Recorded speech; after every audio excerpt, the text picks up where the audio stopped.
தமிழ் மாதங்களில் ஆவணி மாதம் 5ஆம் மாதமாக வருகின்றது. கேரளத்தில் இதுவே முதல் மாதமாகவும் சிம்ம மாதமாகவும் உள்ளது. திருவோண நட்சத்திரத்தில் பௌர்ணமி நாள் வருவதால் இது சிரவண மாதம் என்றும் சிறப்பிக்கப்படுகிறது. மாதங்களுக்கு எல்லாம் அரசன் என்று இதற்கு பொருள்.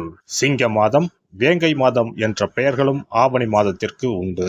தேடி வந்து வழிபட்டால் ஓடி வந்து வினைகள் தீர்க்கும் விநாயகப் பெருமானின் திரு அவதாரம் நிகழ்ந்ததும் இதே ஆவணி மாதத்தில்தான். மாதந்தோறும் விநாயகருக்கு உகந்த சதுர்த்தி தினம் வந்தாலும் இந்த மாதத்தில் அவர் அவதாரம் செய்த சதுர்த்தி மட்டுமே விநாயகர் சதுர்த்தி என்று சிறப்பித்து கொண்டாடப்படுகிறது. நிகழும் ஸ்ரீ மங்களகரமான குரோதி ஆண்டு ஆகஸ்ட் மாதம் 17ஆம் தேதி சனிக்கிழமை அன்று பூராடம் நட்சத்திரத்தில் திரையோதசி திதியில் பிரீத்தி நாமயோகத்தில் கௌளவம் கர்ணத்தில் சித்த யோகத்தில் சனி மகா பிரதோஷம் கூடிய நன்னாளில் இந்த மகத்தான ஆவணி மாதம் பிறக்கிறது.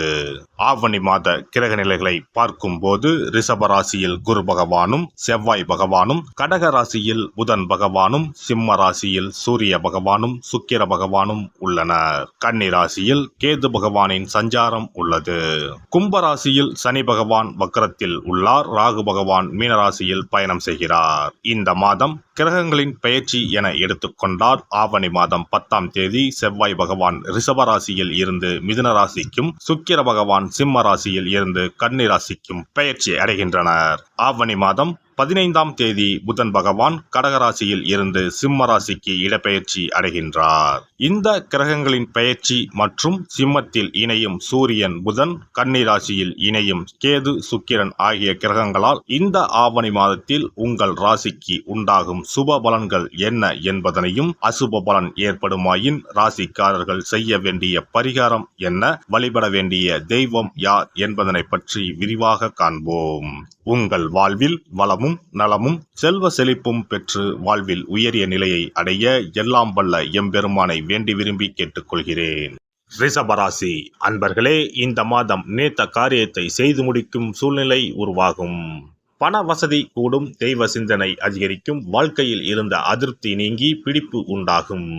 எதிர்பார்த்த தகவல் வந்து சேரும். இடமாற்றம் உண்டாகலாம். எதிர்பாராத திடீர் செலவுகளும் உண்டாகும். தொழில் வியாபாரத்தில் திடீர் செலவுகள் ஏற்படும். எதிர்பார்த்த லாபம் குறையும். புதிய ஆர்டர்களுக்காக கூடுதலாக அலைய வேண்டியிருக்கும். உத்தியோகத்தில் இருப்பவர்கள் கடுமையாக உழைக்க வேண்டியிருக்கும்.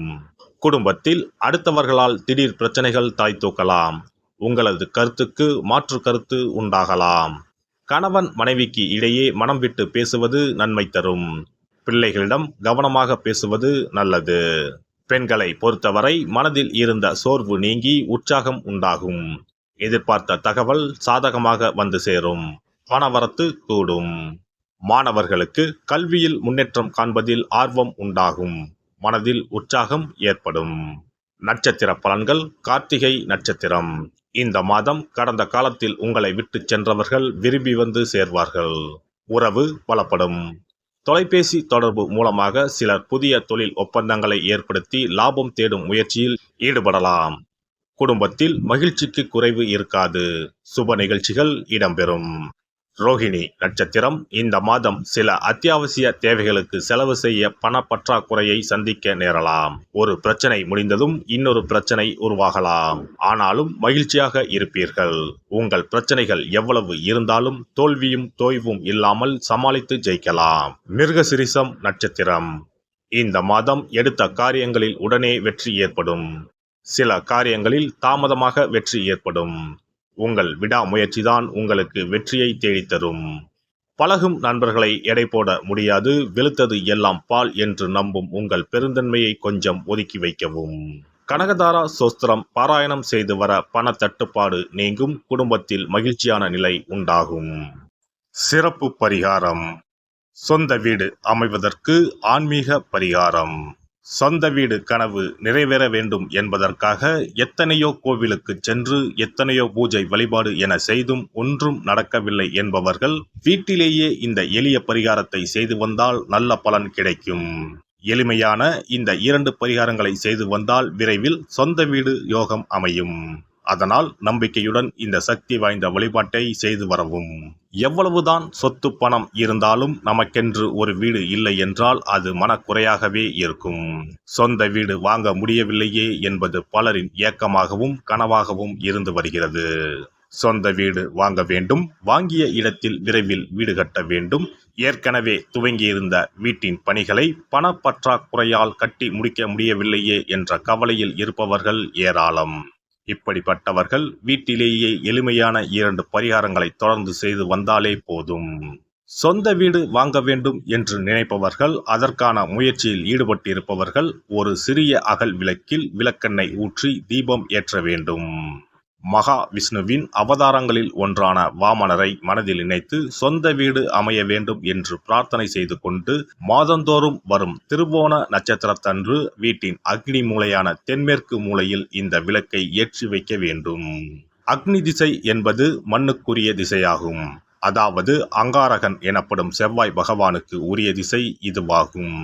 3 அடி மண் கேட்டு 3 உலகையும் அளந்தவர் வாமனன். அதனால் அவரை நினைத்து பால் பாயசம் நிவேதனமாக படைத்து வழிபட்டு வந்தால் விரைவில் சொந்த வீடு யோகம் அமையும். மற்றொரு பரிகாரமாக வீட்டில் பயன்படுத்தும் காமாட்சி விளக்கு அல்லது கஜலட்சுமி விளக்கு அல்லது வழக்கமாக பயன்படுத்தும் ஏதாவது ஒரு விளக்கை எடுத்துக்கொள்ளுங்கள். விளக்கை சுத்தம் செய்து மஞ்சள் குங்குமம் வைத்து வாசனை மிகுந்த வெள்ளை நிற பூக்கள் சாற்றுங்கள். பிறகு 5 ரூபாய் நாணயத்தை விளக்கிற்குள் போட்டு நெய் அல்லது எண்ணெய் ஊற்றுங்கள். ஒரு சிறிய தட்டின் மத்தியில் மஞ்சள் குங்கும பொட்டு வைத்து அதன் மீது 5 ரூபாய் நாணயத்தை வைத்து நாம் ஏற்கனவே தயார் செய்த விளக்கை இதில் வைத்து விளக்கினை ஏற்ற வேண்டும். தினமும் காலையில் 6 மணி முதல் 7 மணிக்குள் இந்த விளக்கை ஏற்றி வந்தால் விரைவில் வீடு கட்டுவீர்கள். 5 ரூபாய் நாணயம் என்பது குபேரனுக்கு உரியதாகும். இதை விளக்கில் போட்டு ஏற்றுவதால் வீடு கட்டுவதற்கான அல்லது வீடு வாங்குவதற்கான பணம் ஏதாவது ஒரு வழியில் உங்களுக்கு கிடைக்கும்.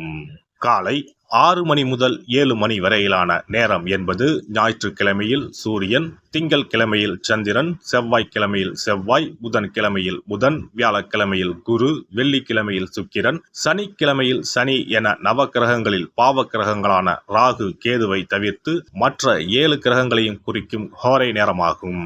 இந்த நேரத்தில் விளக்கு ஏற்றுவதால் நவக்கிரகங்களின் அருள் கிடைத்து பூமி யோகம் உண்டாகும். எந்த ஒரு பரிகாரம் என்றாலும் மனதில் முழு நம்பிக்கையோடும் இறைவனை உறுதியாக வேண்டி வழிபாடு செய்தால் மட்டுமே பலன் தரும். எளிமையான இந்த பரிகாரத்தை தொடர்ந்து செய்து பயன்பெறுங்கள். எல்லாம் வல்ல இறையருளால் நீங்களும் உங்கள் அன்பு குடும்பமும் உடல் நலம், நீலாயுள், நிறை செல்வம், உயர் புகழ், மெய்ஞானம் ஓங்கி வாழ்க வளமுடன். இந்த வீடியோ பதிவு உங்களுக்கு பிடித்திருந்தால் லைக் பண்ணுங்க, கமெண்ட் பண்ணுங்க, ஷேர் பண்ணுங்க, மறக்காம சப்ஸ்கிரைப் பண்ணுங்க, பக்கத்துல இருக்கிற பெல் பட்டனை கிளிக் பண்ணுங்க. நன்றி, வணக்கம். ஓம் நமச்சிவாய. சிவாய நம.